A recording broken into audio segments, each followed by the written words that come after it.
Olá, graças e paz. Aqui quem fala é Luiz Kesserling e eu quero te convidar para esse devocional, amém? Para esse devocional, onde nós meditamos na palavra e Deus entrega uma mensagem tanto para você quanto para mim. Porque muitas vezes eu venho aqui para gravar e muitas vezes nem foi revelado o que vai ser dito.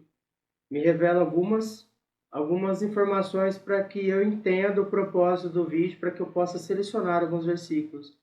E o título de hoje é O Propósito Vai Se Cumprir. Queria te pedir, se inscreva no canal, deixa seu like. Lendo e Entender a Bíblia é o nome desse canal, amém?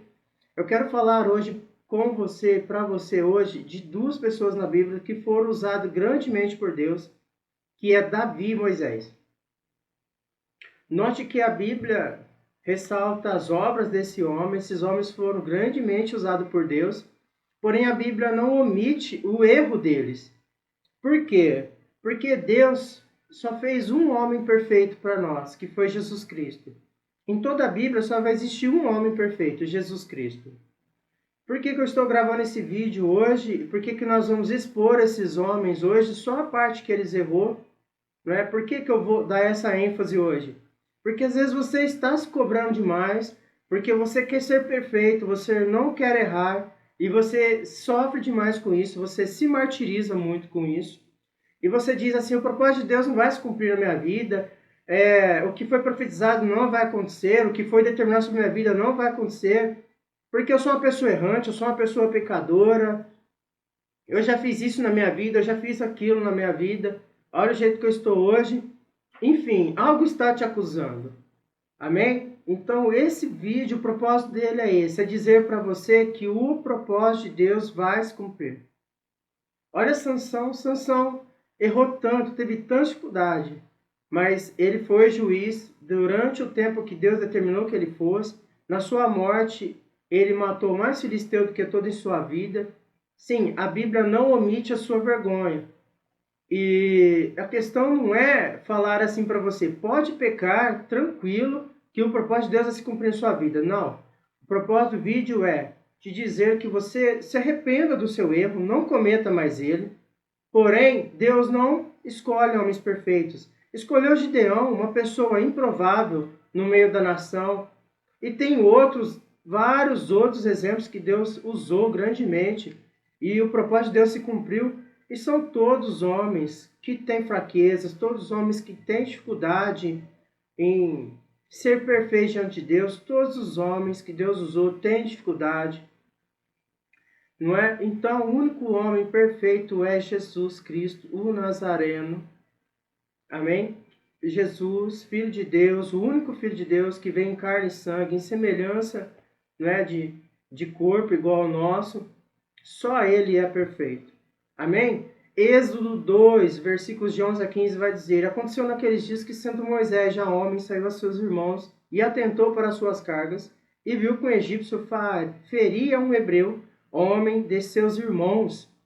E olhou a um e ao outro lado, e vendo que não havia ninguém ali, matou o egípcio e escondeu-o na areia.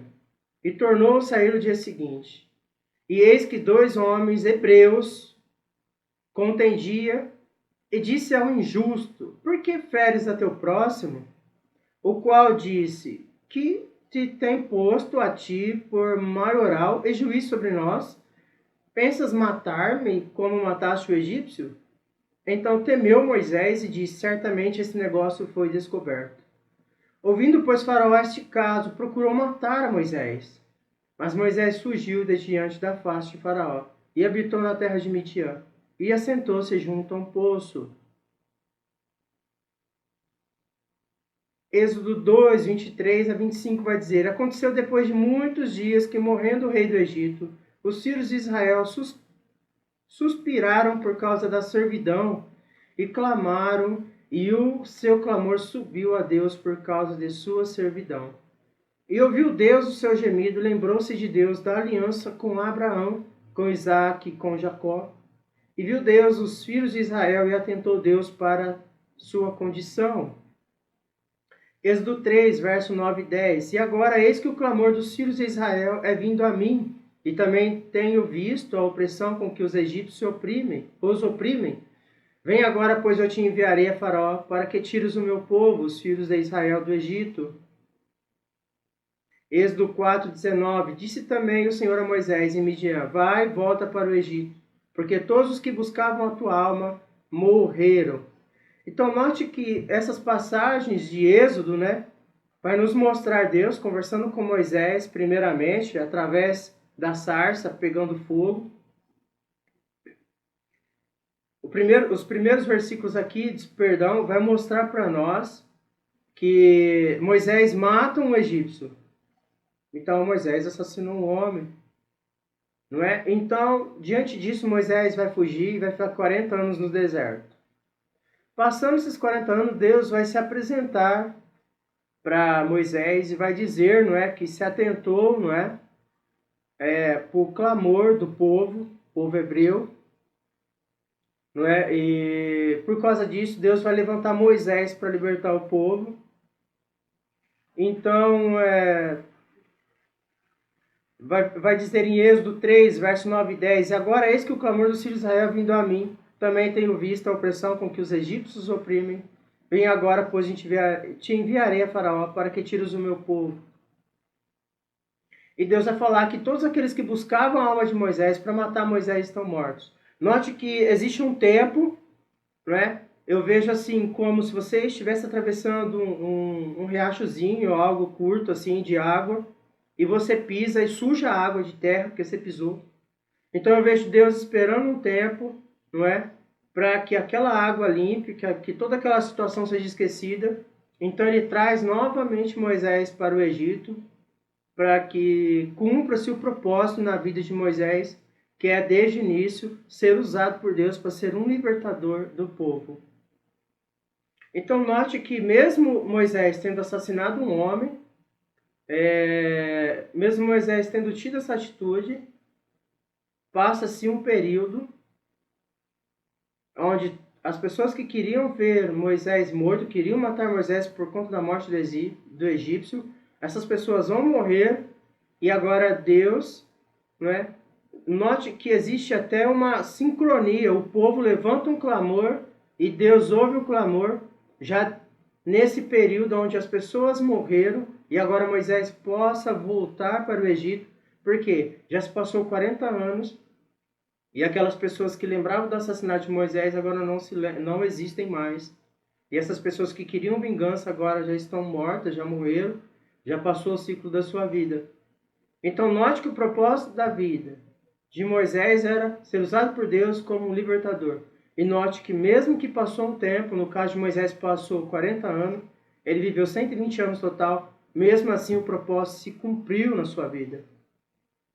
Um outro homem também foi Davi, não é? Em 2 Samuel 12, versos 7 a 14, vai dizer, então disse Natã a Davi, tu és este homem, assim diz o Senhor Deus de Israel, eu te ungi rei sobre Israel, e eu te livrei das mãos de Saul, e te dei a casa de teu senhor, as mulheres de teu senhor, em teu seio, e também te dei a casa de Israel e de Judá. E se isto é pouco, mais te acrescentaria tais e tais coisas, porque, pois, desprezaste a palavra do Senhor, fazendo o mal diante de seus olhos, a Urias o Eteu feriste a espada, e a sua mulher tomaste por tua mulher, e a ele mataste com a espada dos filhos de Amon.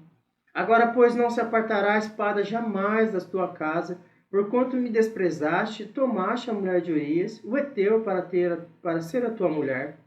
Assim diz o Senhor, eis que suscitarei da tua casa, da tua própria casa, o mal sobre ti, e tomarei tuas mulheres perante os teus olhos, e as darei ao teu próximo, o qual se deitará com tuas mulheres perante este sol, porque tu o fizeste em oculto, mas eu farei este negócio perante todo Israel e perante o sol.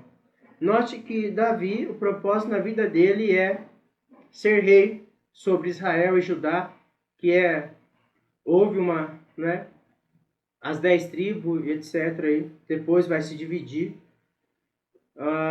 Então, o propósito de Deus na vida de Davi é que Davi reinasse como rei. Ele vem após Saul, e o propósito na vida de Davi é que ele reine como rei. E note que Davi, durante o percurso do seu reinado, ele vai errar. Ele vai tomar a mulher de Urias a Batseba. Ele sabe que a mulher é de Urias. Mesmo assim, ele toma ela, ele tem, não é, um pecado com ela. Desse pecado gera um filho. Então Davi resolve isso, pondo Urias à frente da batalha para que Urias morra. Então Davi usa a espada de outro povo para matar Urias. Mas Deus aqui diz que é ele quem matou. E então vem uma sentença sobre Davi. Vem um julgamento de Deus sobre Davi. Diz que Davi não vai morrer, porém a espada não se apartará da sua casa.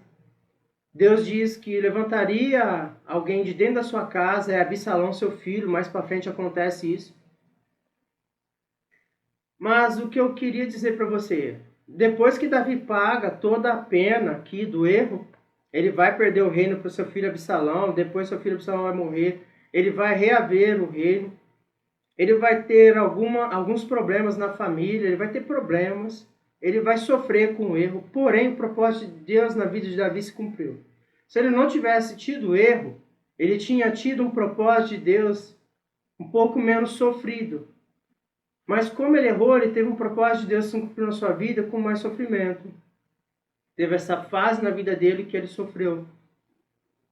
Então note que nem por conta disso, o propósito de Deus deixou de se cumprir na vida dele. Então às vezes o teu pecado não é nem tão grave, não é nem tão grave quanto esse, você se culpa demais, já está a ponto de tomar uma decisão que realmente aborte o propósito de Deus na sua vida. Então eu trouxe esses dois exemplos para você ver que nós não devemos errar. Não devemos permanecer no pecado, porque esses dois homens que eu dei exemplo para você não permaneceram nos erros deles. Eles se arrependeram.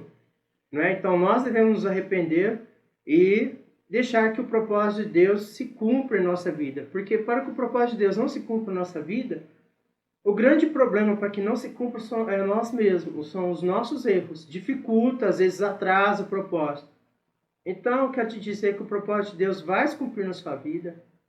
Não é? Se conserte com o Senhor, se arrependa do seu pecado. Se você já se arrependeu, amém. Tenha calma, continue no propósito. Continue lendo, continue orando, continue indo na igreja. Continue. Independente do que te acusam, não é? Do que vão te acusar. Se você se arrependeu verdadeiramente do pecado, amém? Não tem porque as pessoas ficam te acusando. Nem seus irmãos, nem ninguém. Sabe? Se estão te acusando, deixe, porque eu tenho pena, peço até misericórdia de Deus sobre quem te acusa e quem te julga. Porque Deus lê os pensamentos, sabe? E Deus julga.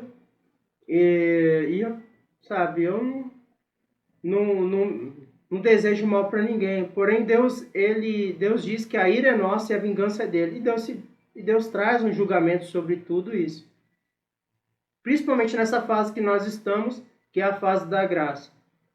Principalmente nessa fase, não é, que é a revelação de Deus aos gentios, que gentil é todo o povo diferente do povo judeu. Então eu quero te pedir para você, não é, compartilhe esse vídeo, deixa seu like, se inscreva no canal, que Jesus te ama, independente do que você fez até agora, Ele está pronto para te receber. Amém? E que Deus em Cristo Jesus venha te abençoar.